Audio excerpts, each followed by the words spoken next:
is like no place else. Wait, you can't recycle the bag? You have to throw it away. Proper recycling keeps it that way for everyone. Bags tangle in machinery and can bring sorting efforts to a halt. No bags. Trash the bags and keep our recycling program moving forward. No, Mom, look, no plastic bags. Do your part to keep our recycling bag-free. Trash the tanglers or return them to participating retailers. For more information, visit tampabayrecycles.org.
Good morning, everyone.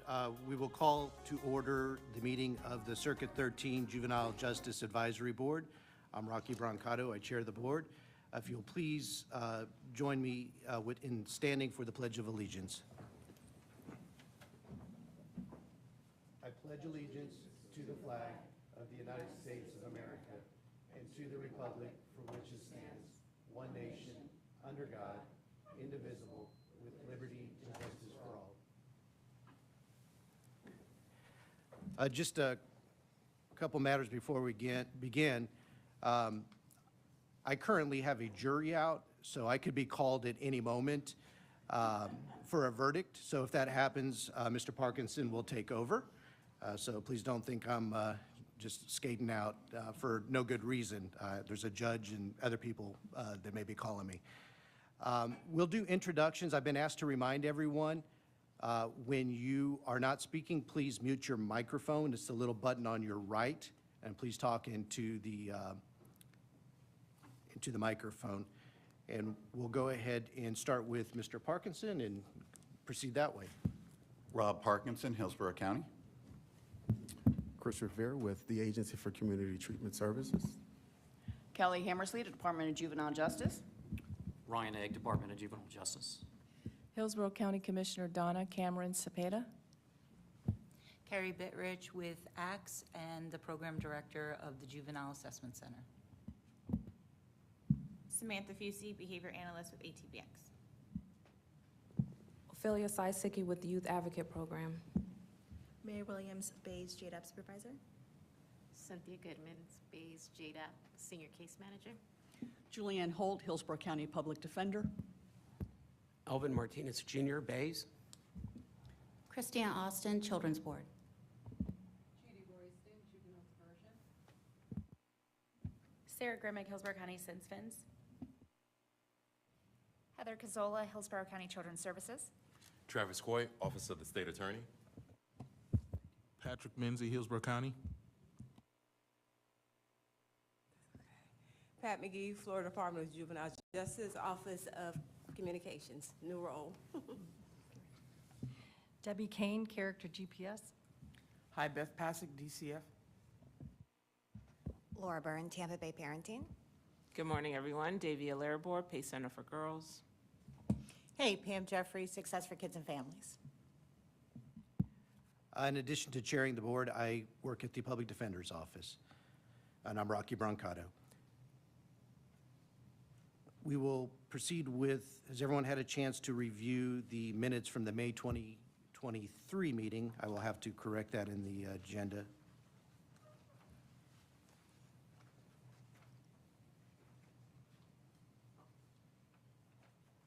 And does anyone have a motion? Motion made by Ms. Pasick. Is there a second? Second. Second by Mr. Parkinson. All in favor? Aye. Okay. Any opposed? They will be accepted. And under committee reports, we should have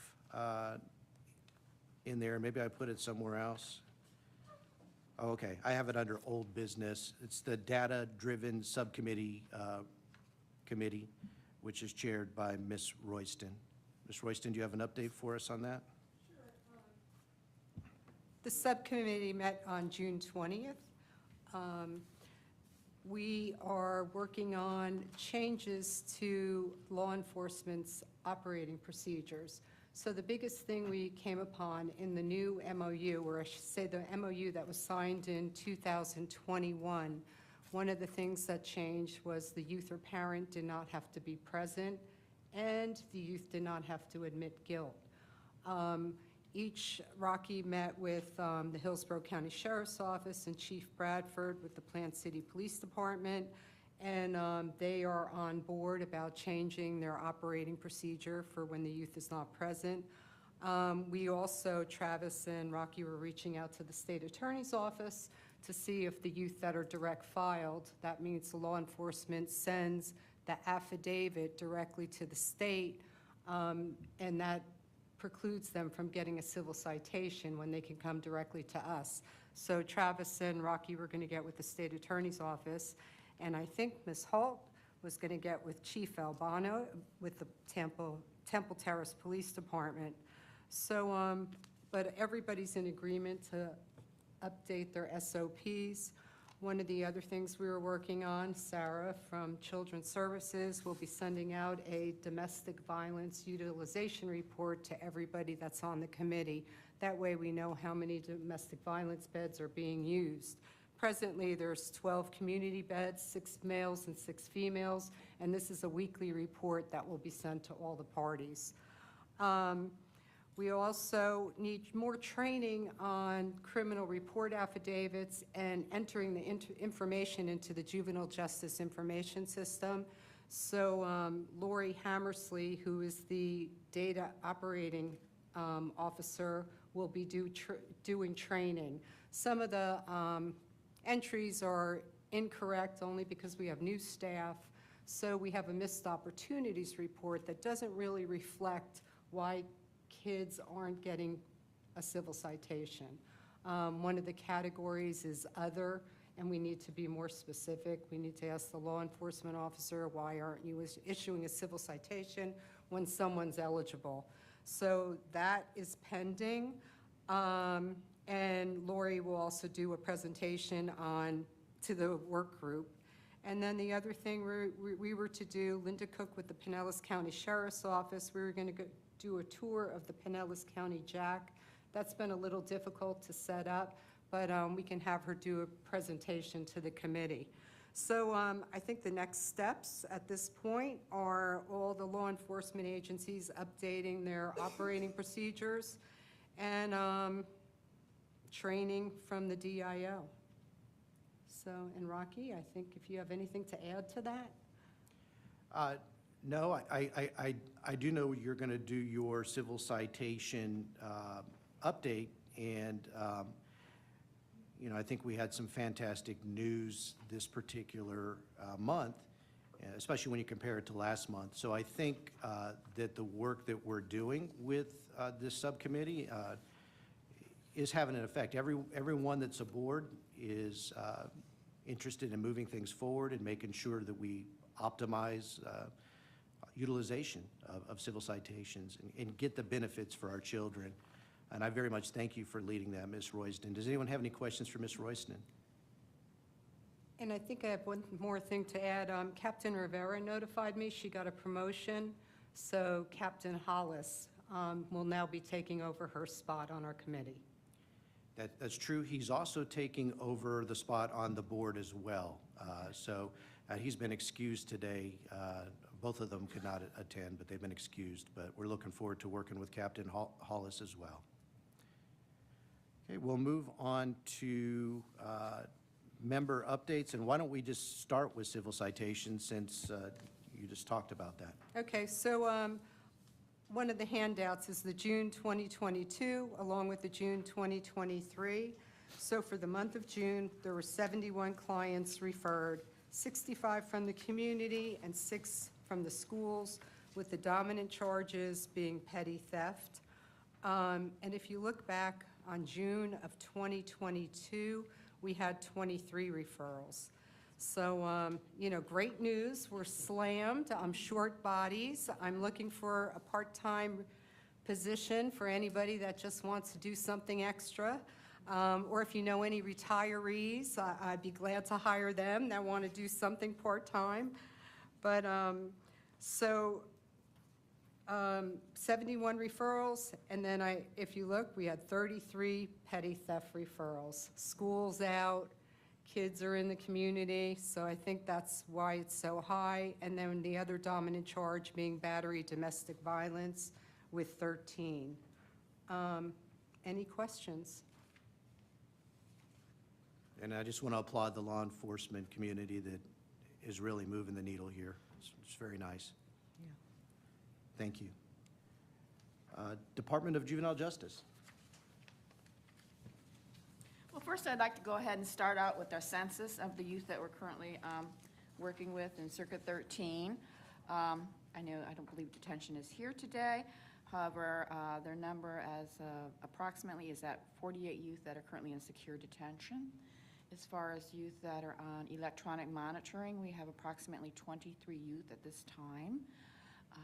For our caseload of probation supervised youth, that's a total of 275 youth.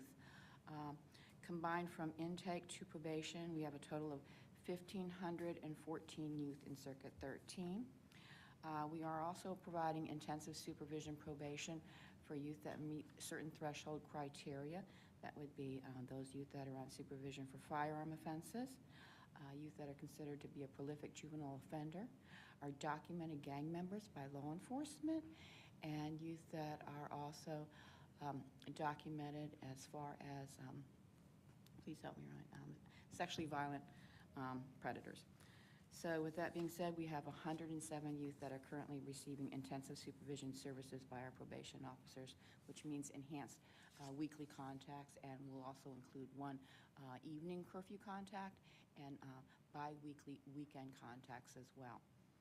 I also wanted to mention that we have our Hope Navigator Pathways to Potential that is up and running. This is in unison with Department of Children and Families and Juvenile Justice.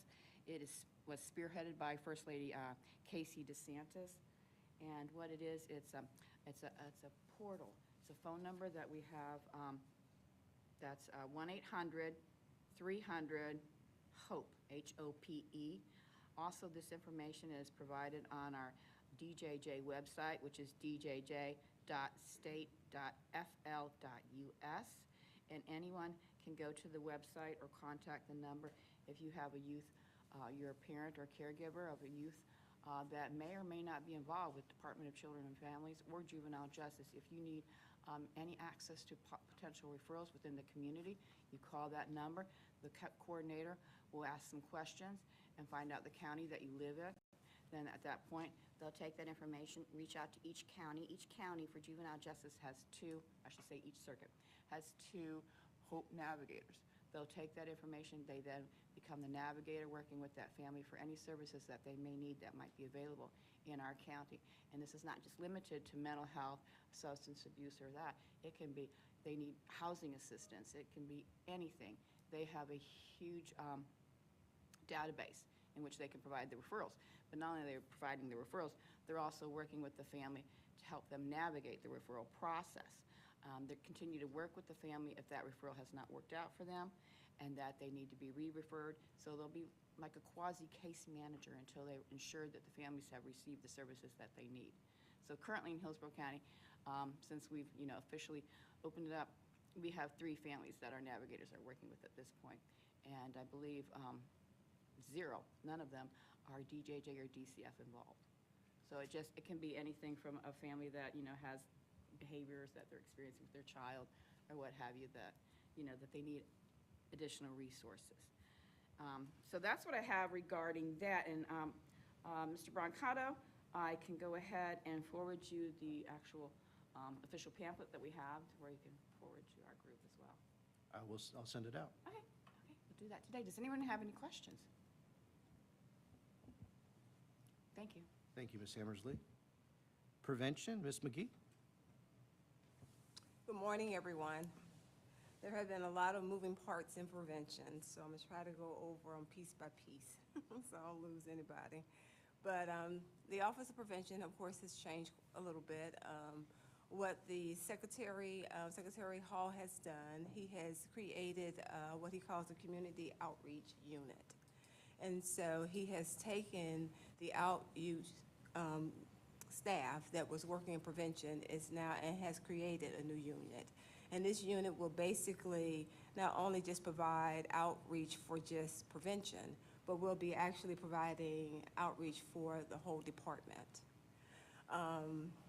So prevention, as it stands right now, will basically still cover procurement, and it'll also be doing some like contract management. They'll be doing some site visits, because with a lot of critical things happening in some of the programs, not having enough staff to be able to go out and be able to investigate, their focus is going to be in that area.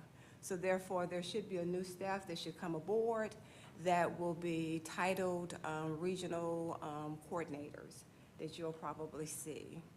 My new position is Community Outreach Specialist.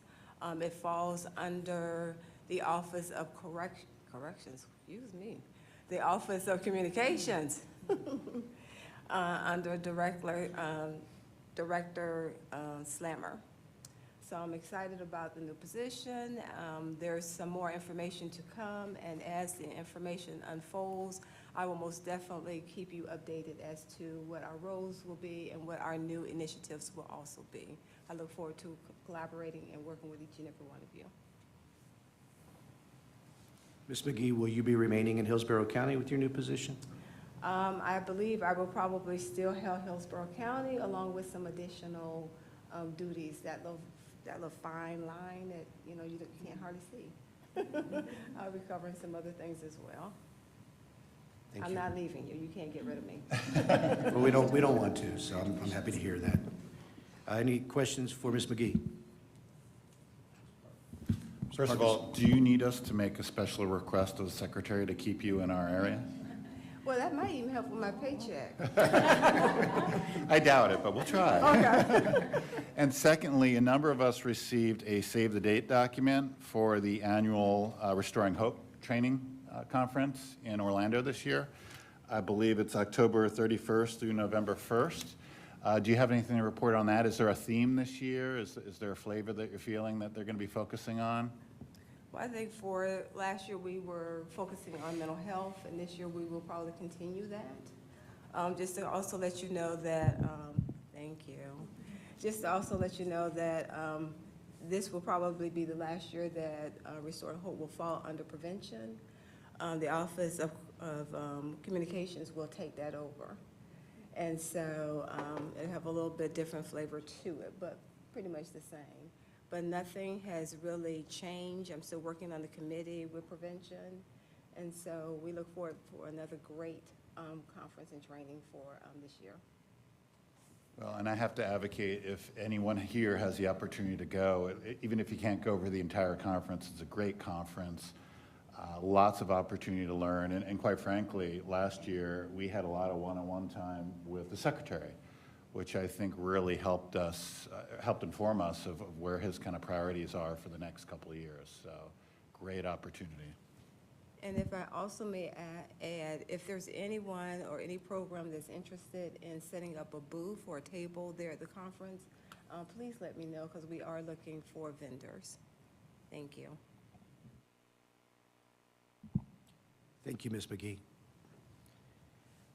Since Fins, Ms. Grimmig. Well, good morning, everyone. Nice to see all of you. I'm going to give you a few updates. First, I'd like to tell you how many kids we have with us currently. So right now we have 7 Since Fins youth in shelter, 3 domestic violence youth, and 2 domestic violence civil citation youth. We had a little bit of a lull there in the summer. I was hopeful we were going to end with lower DV numbers, but they are picking up quickly again, unfortunately. And then I've got some great end of contract year updates for you. So last year we ended with 2,618 SINS bed days, which is 68% of our utilization for last year. The number we're all really interested is in those DV numbers. So 1,241 of our bed days were DV youth. That's civil citation or DV charges. We don't separate that out, unfortunately, in our reporting out. But that's 28% of our utilization is DV youth. And then lastly, 511 youth that were served by us were in DCF custody. That's 15% of our utilization. So we continue to see that DV number stay pretty high. So hopefully we can continue to do good work to mitigate that for our youth. Outside of that, I was hopeful to introduce our new clinical manager. Did you sneak in? Oh, there she is. So I am so excited to announce that we have a new clinical manager. As many of you know, Rhonda Rhodes, who was with the department for a while, retired this year. And Miss Kay Hunter has joined our team. It's her first week, so be nice. We are so excited to have her. She comes with a wealth of knowledge in SINS Fins from the Panhandle and is loving Tampa so far. It's a great place to live. So we're excited to have her. This is her first meeting, and she'll be here regularly from here on. So that's all of our updates. Oh, and like Judy, if anyone's looking for a job, we have youth care specialist positions open. So if you're retired and you want to come work with the kids, come on our way too. Thanks. Thank you, Ms. Grimmig. And in particular on the DV respite, that's very essential in our civil citation work. And it's something that we're talking about. And since Mr. Revere is here from ACTS, I'll just kind of put it out there. One of the things we're looking at is if we could possibly have a friendly door over at the Jack where we could have youth transported, not arrested, but transported from the Jack to Lake Magdalene for the DV respite, because that sometimes is a barrier. If a child is being arrested in South County, that could be a barrier to them actually getting the benefit of the civil citation, which you really need to have the respite many times if there's not another placement for the child. So just putting that out there as well. Do we have anyone here from detention? Okay. We'll move now to a presentation for a pretty special guy, Elvin Martinez Jr. In particular, he chaired the Juvenile Justice Board from 2017 to 2022. And I believe, Elvin, you actually chaired it even before that at another period of time. But certainly he's been very involved in ensuring that our youth in Hillsborough County receive the best services and the best prevention. And there's too many things to go over as far as what he did while he was most recently the chair. Of significance is he chaired this board through the pandemic, and the board continued to meet, and the board continued to serve during that time, and that was a heavy lift. So we very much appreciate that. During his leadership, the board looked at detention issues and trying to improve the conditions for detention, and worked very closely with Major Grice. Did a lot of service projects out there to beautify the place and to also look at education and those type of things. Elvin's always been very influential and informative as well in the legislative process, always serving as our legislative update person on the board, making sure the board knows what is out there being proposed, and queuing in the board for what we might want to advocate for with the legislature that would be best for our community. He got involved in issues with dual status youth, trying to solve issues there with placements. Dual status are the children that are both in the dependency system and the delinquency system.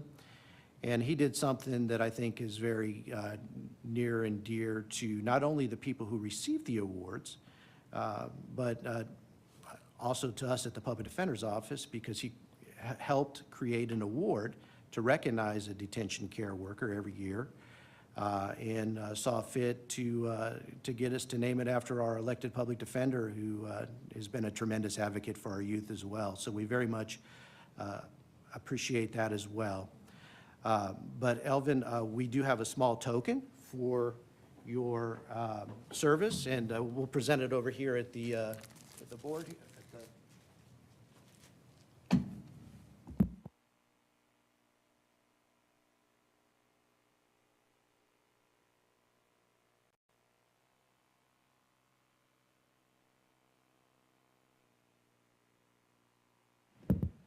And Elvin, this plaque says, "In sincere appreciation for your leadership and dedication to the youth of Hillsborough County, presented to Elvin Martinez Jr., Board Chair, Circuit 13, Juvenile Justice Advisory Board, July 2017 to June 2022.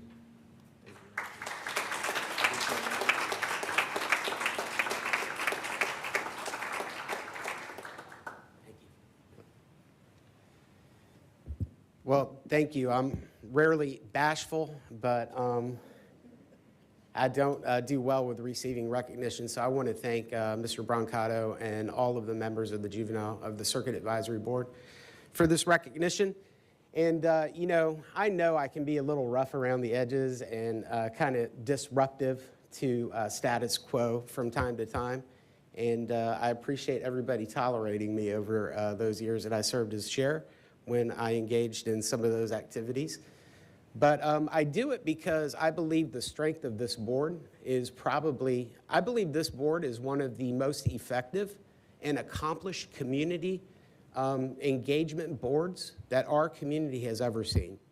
30 years ago, what started out in similar rooms like this as a conversation to address auto thefts in our community turned out to lead to not only the first juvenile assessment center in the state, but the creation of the Department of Juvenile Justice, memorializing circuit advisory boards in statute and public safety coordinating councils as a result of that conversation. For 30 years, this community, this board in particular, has come together to discuss issues related to juvenile justice and how we can better serve children in our community and protect the community at the same time. And it's really quite remarkable as I look back at all the faces and all the conversations and collaboration, and even the times when we've agreed to disagree, we still make progress. We have one of the most robust civil citation programs in the state. We have probably one of the first DV respite civil citation programs in the state, mental health court. I mean, it's really remarkable if you look at what this board has been able to accomplish. And so I, from really sincerely and from the deepest part of my heart, I thank you for this recognition, but equally as important, I thank you for your continued commitment to serving on the Circuit Advisory Board. Thank you.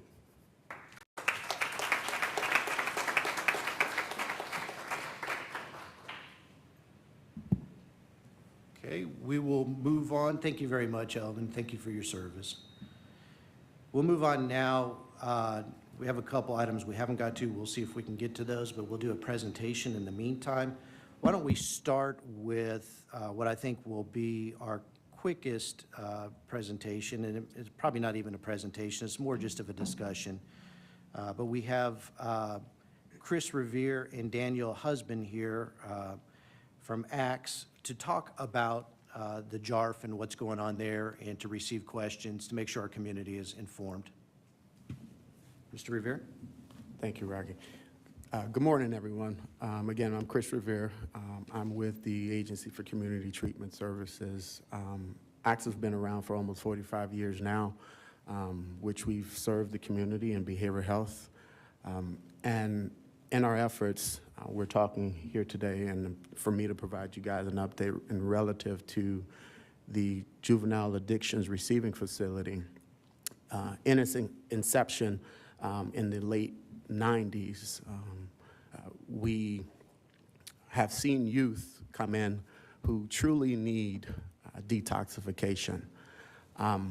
Fast forward, what we've seen is a significant decrease in youth who truly meet that definition.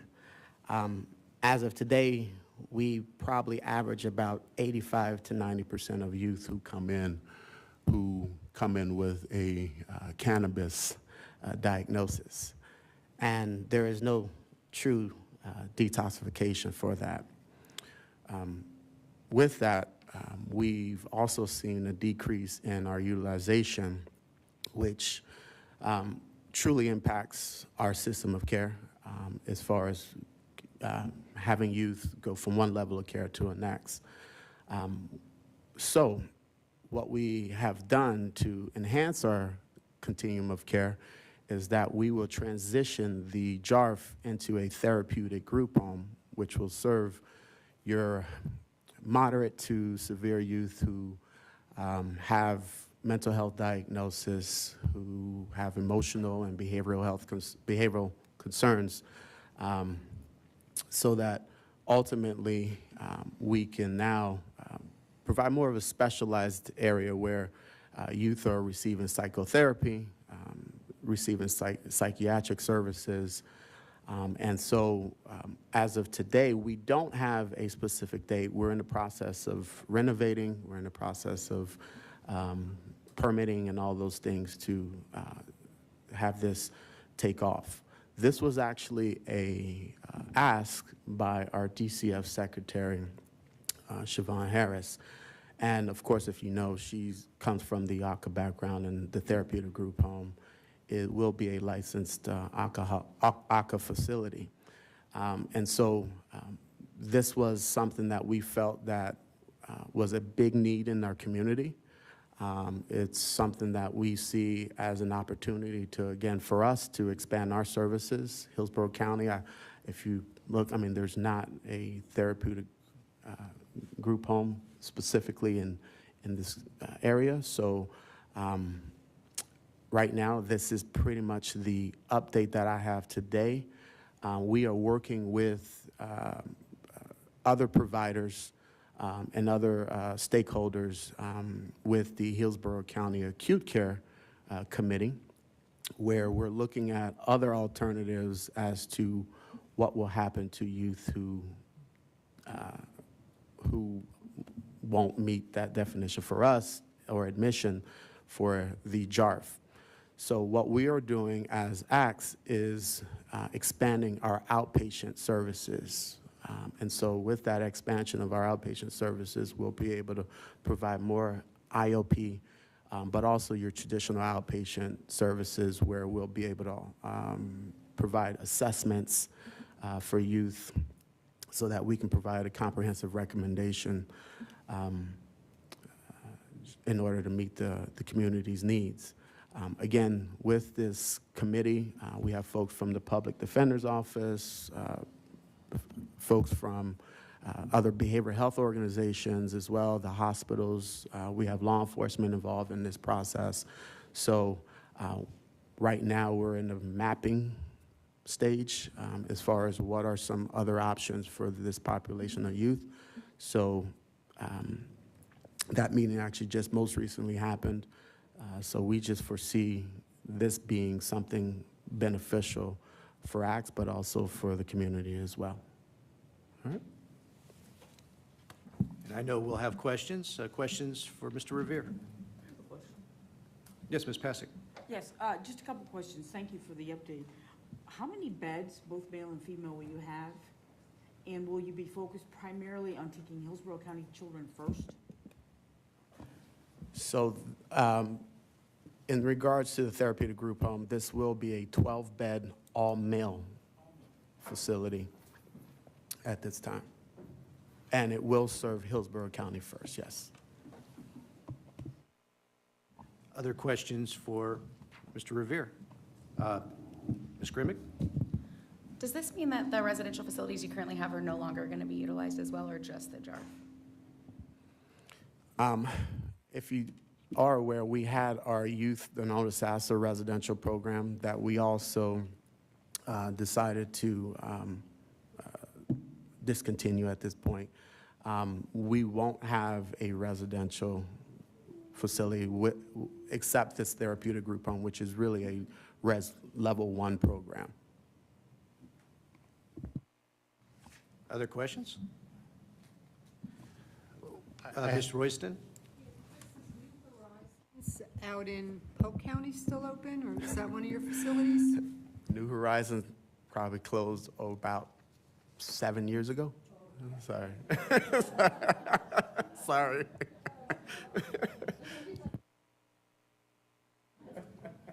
Other questions? Mr. Parkinson? Just some comments. I work in several different systems: behavioral health, criminal justice, juvenile justice. I know folks on the behavioral health side are very concerned about the closure of the JARF. And to Chris and Asha's credit, his boss, they've been telegraphing this move for probably about a year now. Absolutely. And now that it's starting to come to fruition, people are raising concern. I think the key here is that before the program is closed and the new program is open, that the clinical throughput for those youth are developed for alternative services. And we're in the process, I've got staff involved in that committee as well, to make sure that even if that program is not available, we have some resources for the youth that need detox-related services. The second part of it, also being on the Juvenile Justice Board and working in the juvenile justice environment, we know that there's often many competing needs in the community. And I think back to the issues that we've done to address dual system youth, dependency and delinquency youth, in terms of what our preeminent need here, and it's services for those youth. And this is where your new program is really going to be instrumental in helping keep those kids from further penetrating the juvenile justice system and provide a lot of value to the system. So it's really the scenario from my perspective. I don't want to lose a JARF, but the fact that we're getting this residential program will really provide tremendous added value for our community. And in a couple of years' time, we might have to revisit the issue and see how things are going. And we always do that. That's why this group is here. That's why this group engages in monthly problem solving. But we're very excited that this new program is coming in line. The key is just making sure that we have some place for these kids with substance abuse issues to go. The second part of that is also being a county employee. We need to remember that we have a system here, a receiving system plan that has been approved by our Board of County Commissioners and vetted and approved by the Department of Children and Family Secretary that we're going to need to revisit now that the JARF is opening. So we need to make sure that we manualize that clinical throughput in very concrete and operational ways, update the plan, and then bring it to our Board of County Commissioners and then eventually the DCF Secretary for approval. And we probably need to do that sooner than later. So that's what our committee's working on, and hopefully in the next couple months we'll have something concrete to bring to the board and to the DCF Secretary. Thank you for that, Rob. Any other questions for Mr. Revere? Chris, thank you for being here. We very much appreciate it. We will move on to new business and the reactivation of the Faith Community Network Committee. This is a committee that we have had, but it really has not been active. We had, I think, a very robust, and a lot of people were very excited at our executive board meeting when we discussed how we might reactivate it, why we might reactivate it, what we could do with the Faith Committee, and it really should be a win-win situation for everyone involved to do this. But we have Reverend Dr. Glenn Dames here who would chair that committee, and so talk a little bit about that here today at the meeting and get some ideas on that. And Dr. Dames, I'll turn it over to you. Thank you. Morning. I'm going to say afternoon, but good morning. This is my third meeting of the day, so I apologize for my tardiness. I'm excited about it. I've already reached out to some of our faith leaders about how we might best restart this particular committee and how it might best serve the interests of our young people and our constituents in the community. We want it to be robust. As we stated in our last meeting, we want this to not be something where we do what we call proselyting or where we're recruiting, but more so to let people know that we are here for whatever you might need, and more so to make sure our faith community understands what our mission is and how they might be able to partner with us in their own way. So, Mr. Parkinson, you have a question? Yes, a few months ago, Commissioner Cameron Cepeda and I visited the Juvenile Assessment Center just to kind of get an update on where they're at and where some of their unmet needs were. And the commissioner had some very good insight on better partnership with the faith-based community and actually mentioned some of them, and some of them were involved in the past and some of them have never been involved. One specifically that she mentioned, I ended up reaching out to because they had been involved in not just the juvenile system, but the adult system. Went down, Lighthouse, went down, talked to them, and what I found out is that the previous pastor had passed away. And there was a transition period where the information on some of the boards and councils and meetings that they were involved in didn't get transitioned over because the pastor was essentially handling everything.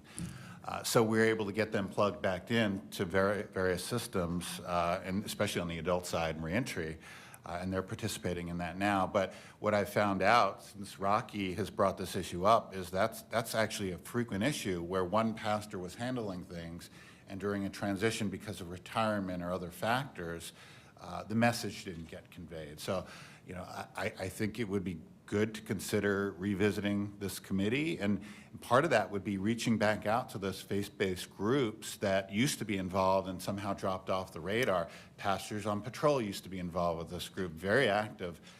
You know, Elvin mentioned our efforts to address youth gun violence in the past and get the message out. They were instrumental in that. They were literally walking the streets, handing out pamphlets, talking to families, making sure that they knew the issue that we were dealing with, and that's kind of gone by the wayside. And again, nothing intentional, just time and transition and new people coming on board. So I think that's certainly something that the faith-based community can help kind of rebuild those bridges with.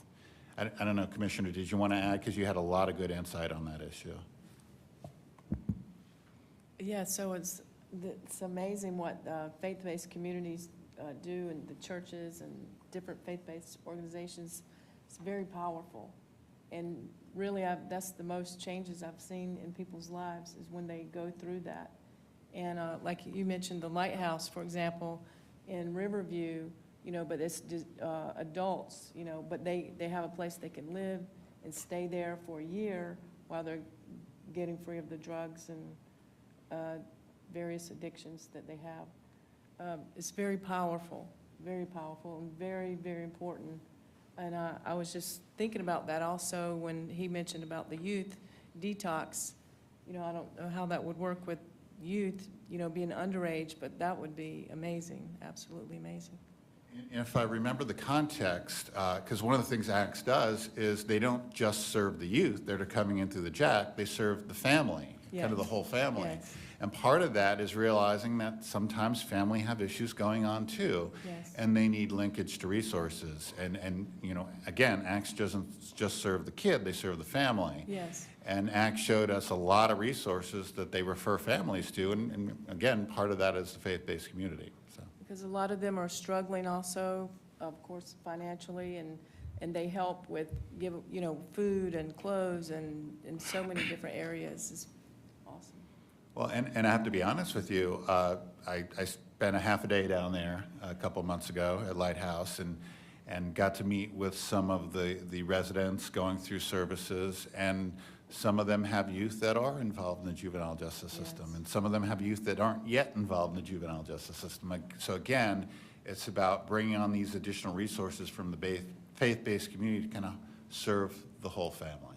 And I think if I could add, most of the faith-based faith-based organizations I talk to, you know, mention on focus on two things, and that's one, prevention, and two is rehabilitation.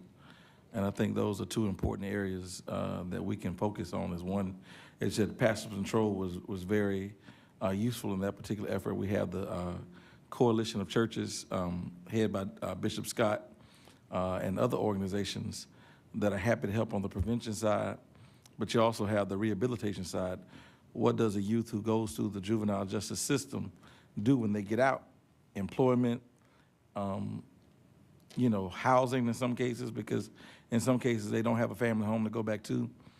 So those are all issues that I think are important that we got to begin looking at and seeing how we can help mitigate those circumstances. And just to point out, just for historical reference, and you know, Alvin was involved in this as well, when we made our first effort to have a juvenile even reporting center here in Hillsborough County, Judge Stoddard was very adamant that we would have that option to send youth to.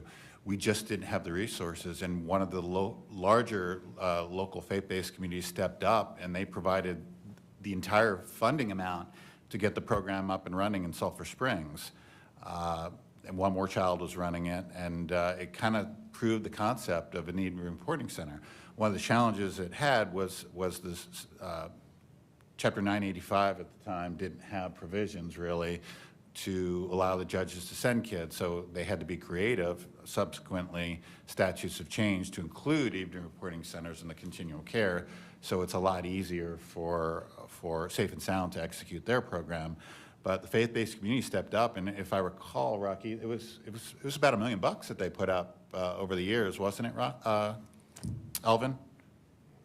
Yeah. So again, whether it's direct services, whether it's support, whether it's advocacy, whether it's funding, I mean, they've been instrumental in making the system a success. Well, in order to have a faith-based committee, we have to have members. Can't just ask the Reverend Dames to do it all by himself. So who would be interested to serving with Reverend Dames on that committee? Okay, Ms. McGee. Commissioner Cameron Cepeda, thank you. Okay, I'll serve as well. Any other volunteers to serve on the committee? Okay, Ms. Larabor? Anyone else? All right. I can serve as well. All right, thank you, Mr. Parkinson. And we will meet as Dr. Dames suggests and try to do some good work here, and very much appreciate the discussion, and also Dr. Dames, you're coming aboard here with the Juvenile Justice Board to assist us with this. Glad to do it. And Dr. Dames, if you need be, we have a meeting space available at County Center. You can meet on my floor. We have a conference room. It's completely up to you where you want to convene, but I'm giving you that option. Okay, thank you so much. And before we do our presentation, is there anyone here from detention? Okay. We'll next move on to our presentation. We have Samantha Fusey here from ATBX. She's going to be talking about that program. I think she has a PowerPoint, and we'll have her step up to the podium and tell us about ATBX. Hi, good morning. I'm Samantha Fusey. I am a board-certified behavior analyst, and I am the owner of ATBX.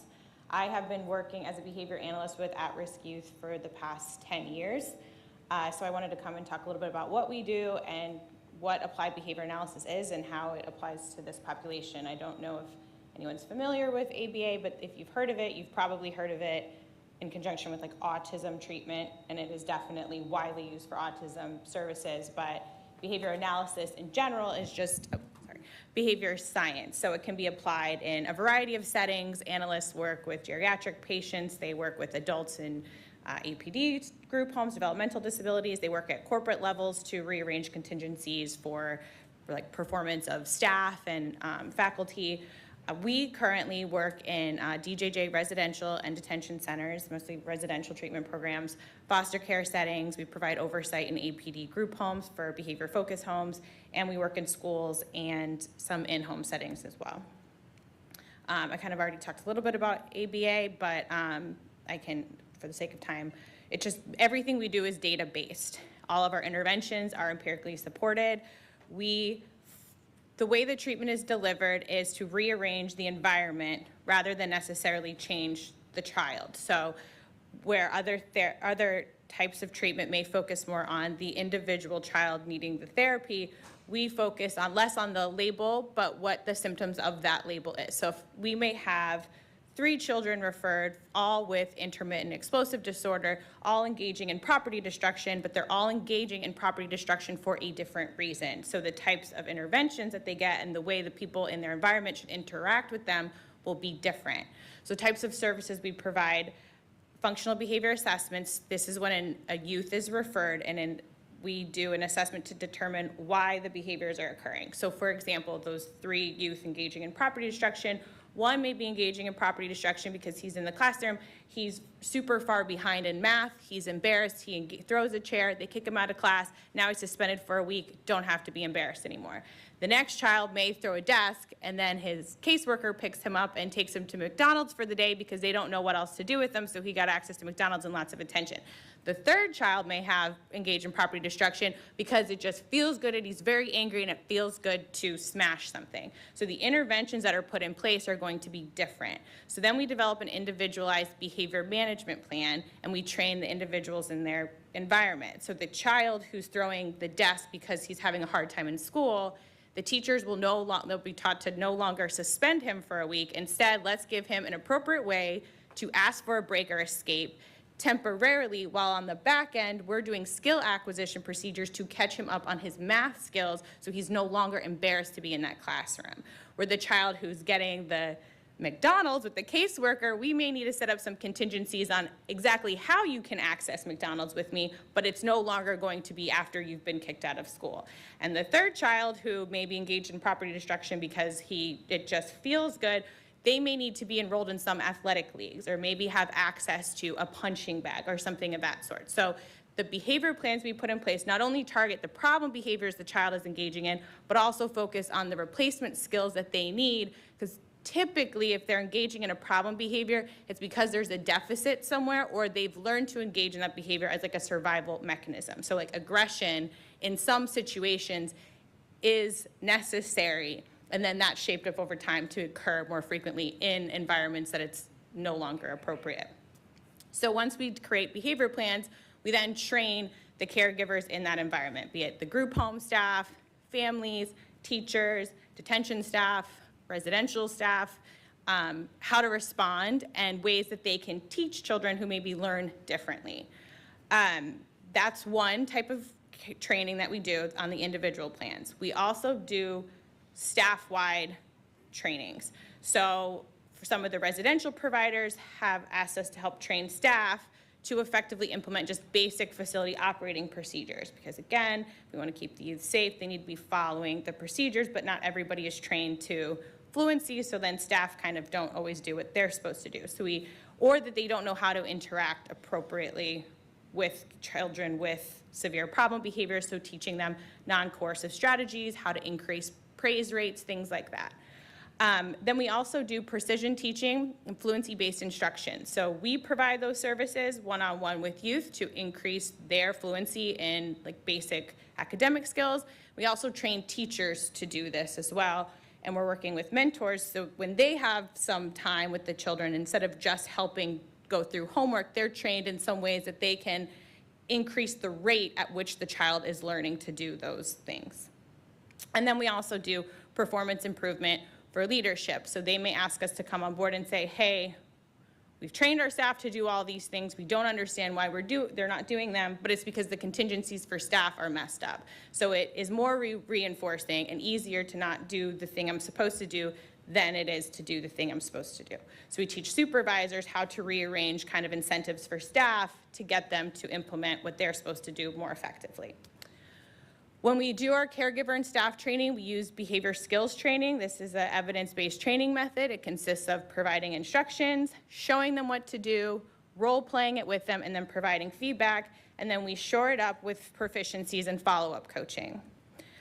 We do the proficiencies and follow-up coaching because data shows that, this is an article from 1987, that when you just do the lecture-style training, 60 to 80% of the people leave and they have the knowledge, 10% of the people have the skills, and 2 to 5% of them can actually apply it. If you add demonstrations, 80% know it, 10 to 40% have the skills, but still only 2 to 5% apply it. Even when you add the role plays and the feedback, 80% still know it, 60% then have the skills, but in the moment, only 2 to 5% are actually implementing it. Once you add coaching, this is 80% across the board. We recently did a project with one of the DCF providers in their night-to-night group home placement. So we all know had issues with children not having places to go, so they wanted, those children usually are the ones that have more severe problem behavior, so they've been kicked out of placement. So to teach staff how to work with those children before they got there. So when we initially did the training, the 20-hour behavior assistant training, so they're trained as the same as like a behavior-focused staff, APD group home staff would be. We see that, so the x-axis is the staff members and the y-axis is the percent correct steps. And the last one there is the average. So you can see the average falls in exactly in line almost with the data that I just showed you. So about a little more than 50% of the staff were actually applying it after the role plays and the feedback and the instructional method. But then once we did the coaching, so each house got 100 hours of coaching, the average was about 80% of the staff are actually applying what they learned in the moment. Because it's one thing to be taught that, it's another thing when you're being faced with a crisis to actually be able to apply it without someone there kind of coaching you through it. This is another data set from one of the residential treatment programs where they just focused on straight praise rates and changing the interactions with staff to increase the positive interactions and get rid of some of those negative nagging comments. So there's the staff interaction data. The positive interactions went from 18% to 36.7%. And more importantly, the negative nagging comments decreased from 46% to 6.7%. One of the other services we provide, me and the chief analyst, is we work with youth with severe problem behavior. So there's some youth in the community who they would call high utilizers. They're using the Baker Act systems, the hospital systems frequently. A lot of these are like severe aggression, self-injury, things like that. Here's just a couple like case studies that we did recently. So the initial graph, the line graph is it's the dates. It's a daily frequency of self-injury, threats of self-injury, and severe self-mutilation. So though the black X's are the severe self-mutilation, though the child was only engaging in these behaviors about once per week, each time they engaged in it resulted in a hospitalization and a surgery. So it's a severe behavior. The first intervention line is when the behavior analyst went and began training the staff and the staff at the hospital. So they also went to hospital staff and said, hey, when this child comes in, this is how we're going to respond during surgeries. And then the second intervention line is when they were being able to remove their one-to-one staff, this is in a residential program, and sleeping in their own room. And then I don't know if you can read it, some of the texts say when the psychiatric medications were decreased. So by it says July 12th, all psychiatric medications had stopped and the child had stopped engaging in the self-mutilation behavior. So not only was he no longer using the hospital system, he also was off of the meds. And then because he was off the meds, he was able to start engaging in the fluency instruction and catching him up on his academic skills, where before that was impossible because he was in the hospital every other week. The second graph is this child was actually from out of state who was sent in to receive services because his state no longer had the ability to handle his problem behaviors anymore, so he received high intensity services. This just shows the days spent in the hospital, the blue bar graphs. So in 2018, he spent almost 100 days in the hospital, 2019, 2020, and then when intervention was put in place in July of 2020. And the purple diamonds are the number of times he was hospitalized and then how long he stayed there. Once intervention was put in place, we no longer spent days in the hospital. So again, we were able to work on academic skills, catch them up, teach them like the social skills that they needed. One of the other projects we recently started working on is a grant with one of the residential providers and the Department of Education, and we're working in a maximum risk facility for juvenile offenders. And the first thing we did was say, hey, can we get the academic scores, because then we're going to teach the teachers to increase skills. So when we got the scores, we found out that the average math grade level equivalency score was 2.4. And the highest was 5.5.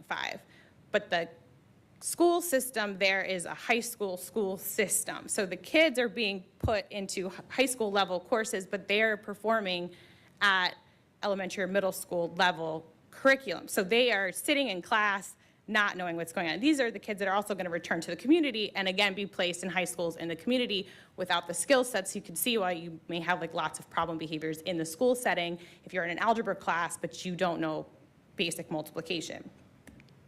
Same thing with their English scores.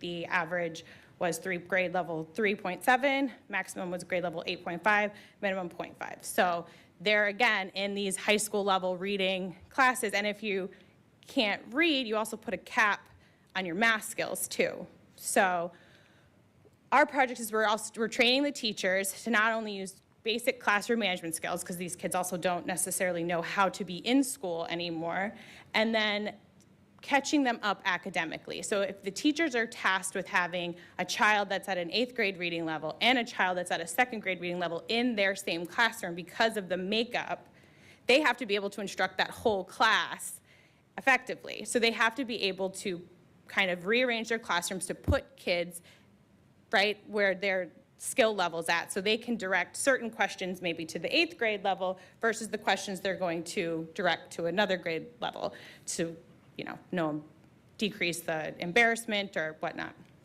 So we teach them those differentiated instruction techniques and then teach them how to do the precision teaching. So when they have certain times shaved out during the day where they can start catching those kids up. So not only am I just teaching you how to do it, but I'm teaching you how to do it accurately, and I'm increasing the rate at which you can do it accurately. So if you're able to read 20 words a minute, I want you to be able to read 40 words per minute. Then I can say you've mastered that skill, and I'll move you on to the next. So all that is to say there's a whole bunch of stuff that behavior analysis can do and is currently doing with at-risk youth, and I wanted to make sure that I could communicate that with all of you and teach you how to potentially connect kids to this service. So if it's something where you need staff trained in this type of science, that's something we can do. But in the state of Florida, Medicaid actually provides services for children without the autism diagnosis. If they have private insurance, they do need to typically have an autism diagnosis or intellectual disability. But Medicaid, as long as they have a physician's prescription, so if they have it could be their doctor, their pediatrician, their psychiatrist, and it contains the ICD-10 codes, and it says that the services are medically necessary due to a problem, behavior, or skill deficit, that child can receive services in home, in their foster home, or wherever they are. It may be 20 hours to 40 hours a week, and again, that includes caregiver training, because a lot of what we see is it's not always the youth that really needs the treatment. It's a lot of times the people around them that just need to be trained or worked with. Okay, so that is it. It was a lot. Any questions? Okay. Questions for Ms. Fusey? Yes? Ms. Jeffrey? I appreciate the presentation. Thank you very much. That's really the first time, as a provider in the community, that's really the first time I've heard that Medicaid will pay for it outside of the autism diagnosis or a like APD kind of child. So that was great, first of all.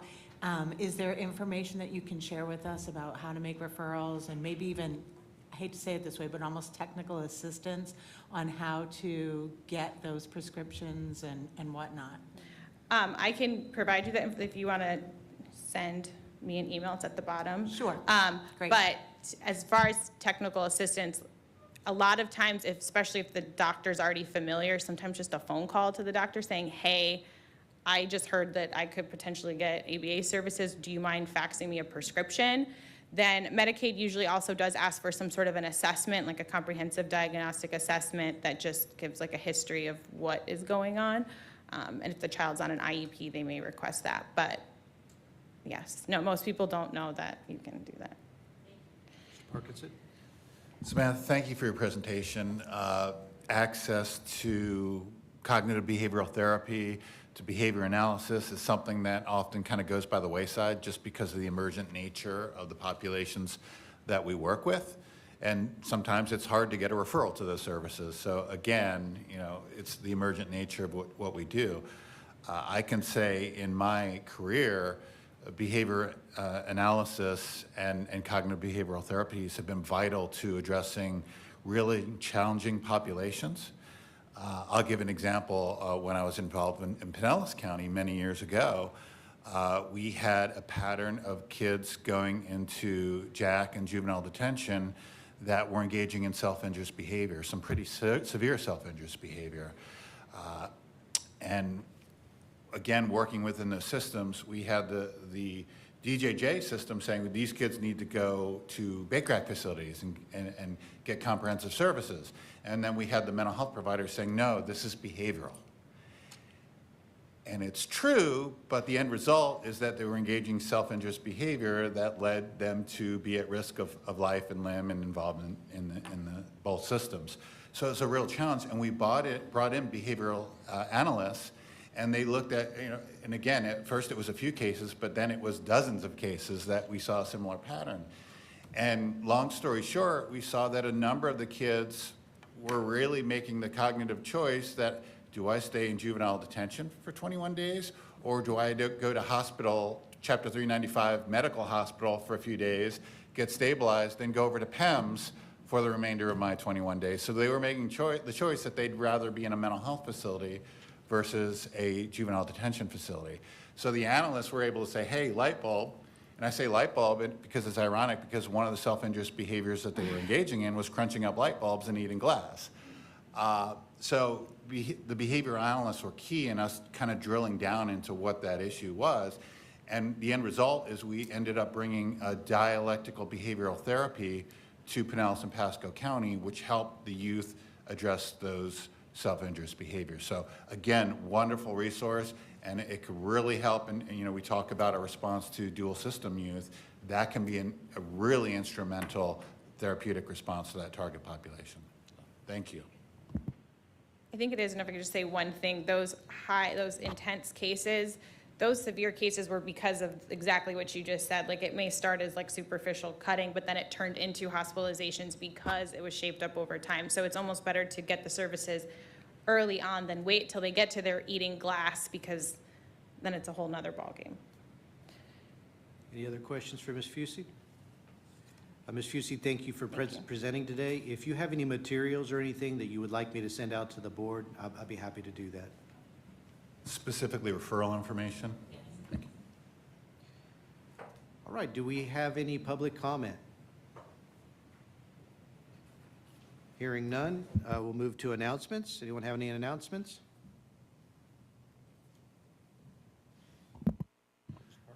I already mentioned the upcoming DJJ conference, Restoring Hope Conference, so I just wanted to remind folks of that.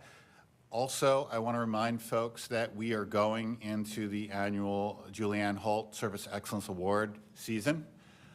So that committee will be updating the application forms, scheduling meetings, that sort of thing. So at this juncture, and I'm not the chair anymore, it's Conchita Canty-Jones, but she will be sending out notice to this group that we're going to ask for nominations for folks that work in the juvenile justice system. You know, this could be in the trenches, this could be at the policy level, this could be DJJ, it could be nonprofit providers, faith-based communities, people that go above and beyond to serve our juvenile justice involved youth. So we always mention that now because it's summer and folks have time on their hands because they're not dealing with as many youth. Sit down, think about your staff that have gone above and beyond for their youth, and put pen to paper. And you know, the nomination forms aren't out yet, but jot it down on a piece of paper, some of the key things that they've done to improve the system, so that when those nominations do go out, you're ready to roll and submit those nominations. Again, it's a wonderful opportunity to get them recognized here at the CAB. And of course, with that comes a very nice plaque that they'll be able to be recognized, not just from the system, but from their peers as well. So I want to remind folks of that. And the last issue, the last announcement, is not a good announcement. It's an announcement that one of the many hats that I wear is I'm the person at the county responsible for paying for our annual juvenile detention costs. So every month I have to write a really, really big check to the Department of Juvenile Justice to pay for our share of detention costs. And per statute, the county pays for half of it and the state pays for half of it. And 2 years ago, through all the efforts of this group, we had gotten that bill down to about $3 million a year, which is absolutely incredible because when I came to Hillsborough County, it was about $10 million a year. So things, civil citation, comprehensive reentry services, specialty courts have all, and civil citation, DV respite, have all helped reduce the amount of kids historically that are going in the system and that didn't need to stay in the system. Well, you know, the number of youth coming into the system is starting to tick up. The number of youth starting to stay in detention is increasing, so our costs are going up. Now, there's some really real and legitimate reasons for those costs to go up. Some of the things that we've all advocated for: better pay for DJJ staff, better pay for DJJ nonprofit providers that are serving our youth, better health care, better mental health care for our youth. So there's really legitimate reasons for those costs to go up. But I can say, for the last 2 years, the amount of youth coming into the juvenile justice system is starting to tick up again. And those kids are starting to stay in detention longer. Over the last 2 years, we've saw a number of pieces of legislation that were approved in Tallahassee that mandated kids stay in detention longer than they had historically, based on the type of charge they had. And that legislation didn't necessarily look at the individuality of the case, but just the charge itself. So we're starting to see that. Last year, our costs went up by over $1 million. This year, we were notified that it went up another almost $1 million, about $700,000. So that's about $2 million inside of 2 years. That's a significant increase. In terms of bed days, went up about an additional 4,000 bed days, just a little under this last year. So we're going to have to be taking a look at that. I'll be working with DJJ to get breakdowns that they've always provided to us. Again, some of that is the new legislation that mandates that kids stay. Some of it might be court processes. Some of it may be waiting for appropriate services in the community, but we're going to have to take a look at that. I just wanted to make folks aware because, one of the things that we've been able to present to the Board of County Commissioners is one of the reasons that they've been so supportive of a lot of our diversion and reentry programs is because they've had the financial resources, because we've reduced the costs of detention over time. Now those detention costs are starting to creep up, and we have to take a serious look at bang for the buck in terms of what we're spending on diversion, reentry, et cetera. So I just wanted to mention that, and in future meetings I'll be presenting data, I'll be getting data. One of the really cool things that we have here in Hillsborough County that most communities don't have is, under statute, the county is responsible for 2 things: juvenile detention and domestic violence respite beds. So we have a really cool situation where our Children's Services actually has a contract with Florida Network to recoup some of those costs. So in essence, the Board of County Commissioners pays DJJ, and then DJJ pays us back to provide a service for those youth. So it's a really good scenario. Most communities don't have that. So I'll be getting a breakdown on how many of those bed days are coming back to the county through DV costs. But we really need to keep an eye on that, especially as, again, in our day-to-day problem solving, we look at where unmet needs are in the community in terms of services that the board funds. And again, we need to look at how does that service impact our juvenile detention costs. So again, we were just alerted this week. I wanted you guys to be aware of sooner rather than later. And we'll be sharing the actual data with you in months to come. So. Thank you, Mr. Parkinson. Other announcements? All right, hearing no more announcements, we will adjourn the meeting at 11:12 a.m. Thank you.